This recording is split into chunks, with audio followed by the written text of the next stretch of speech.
You have selected the Paint and Tell version of this video.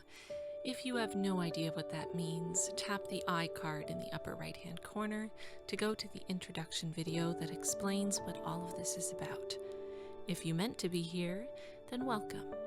I'm going to be reading for you The Emperor's New Clothes by Hans Christian Andersen, published in 1837.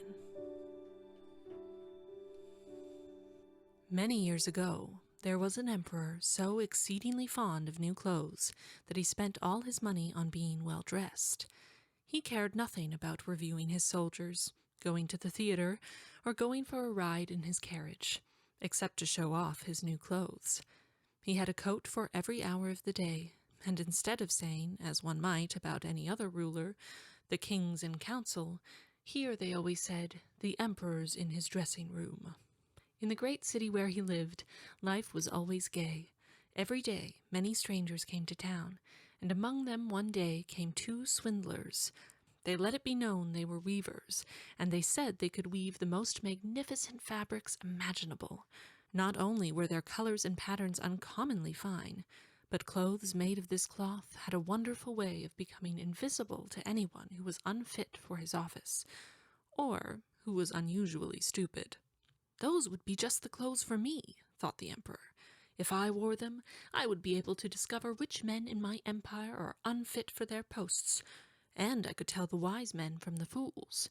Yes, I certainly must get some of the stuff woven for me right away.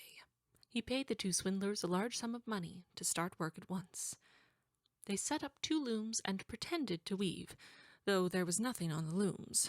All the finest silk and the purest old thread that they demanded went into their traveling bags, while they worked the empty looms far into the night.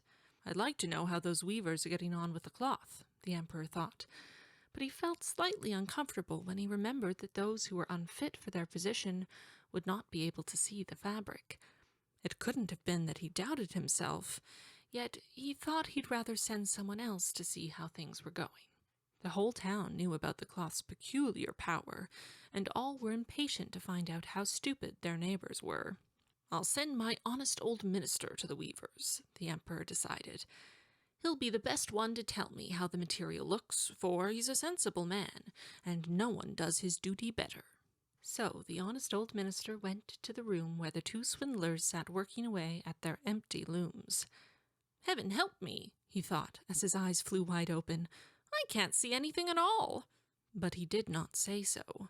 Both the swindlers begged him to be so kind as to come near to approve the excellent pattern, the beautiful colors.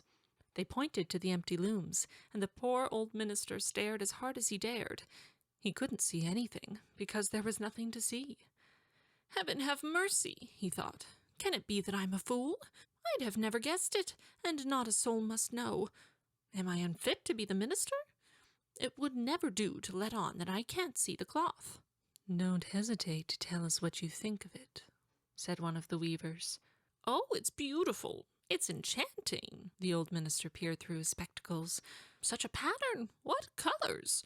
I'll be sure to tell the emperor how delighted I am with it. We're pleased to hear that, the swindlers said. They proceeded to name all the colors and to explain the intricate pattern. The old minister paid the closest attention, so that he could tell it all to the emperor, and so he did. The swindlers at once asked for more money, more silk and gold thread, to get on with the weaving. But it all went into their pockets. Not a thread went onto the looms, though they worked at their weaving as hard as ever. The emperor presently sent another trustworthy official to see how the work progressed, and how soon it would be ready. The same thing happened to him that had happened to the minister. He looked and he looked, but as there was nothing to see in the looms, he couldn't see anything. Isn't it a beautiful piece of goods? The swindlers asked him, as they displayed and described their imaginary pattern. I know I'm not stupid, the man thought, so it must be that I'm unworthy of my good office. That's strange. I mustn't let anyone find it out, though. So he praised the material he did not see. He declared he was delighted with the beautiful colors and the exquisite pattern. To the emperor he said, "It held me spellbound." All the town was talking of this splendid cloth, and the emperor wanted to see it for himself while it was still in the looms. Attended by a band of chosen men, among whom were his 2 old trusted officials, the ones who had been to the weavers, he set out to see the 2 swindlers. He found them weaving with might and main, but without a thread in their looms. "Magnificent," said the 2 duped officials. "Just look, your majesty, what colors! What a design!" They pointed to the empty looms, each supposing that the others could see the stuff. "What's this?" thought the emperor. "I can't see anything. This is terrible. Am I a fool? Am I unfit to be the emperor? What a thing to happen to me, of all people!" "Oh, it's very pretty," he said. "It has my highest approval." And he nodded approbation at the empty loom. Nothing could make him say that he couldn't see anything. His whole retinue stared and stared. One saw no more than the other, but they all joined the emperor in exclaiming, "Oh, it's very pretty!" And they advised him to wear clothes made of this wonderful cloth, especially for the great procession he was soon to lead. "Magnificent! Excellent! Unsurpassed!" were bandied from mouth to mouth, and everyone did his best to seem well pleased. The emperor gave each of the swindlers a cross to wear in his buttonhole, and the title of Sir Weaver. Before the procession, the swindlers sat up all night and burned more than 6 candles to show how busy they were finishing the emperor's new clothes. They pretended to take the cloth off the loom. They made cuts in the air with huge scissors, and at last they said, "Now the emperor's new clothes are ready for him." Then the emperor himself came with his noblest noblemen, and the swindlers each raised an arm as if they were holding something. They said, "These are the trousers, here's the coat, and this is the mantle," naming each garment. All of them are as light as a spider web.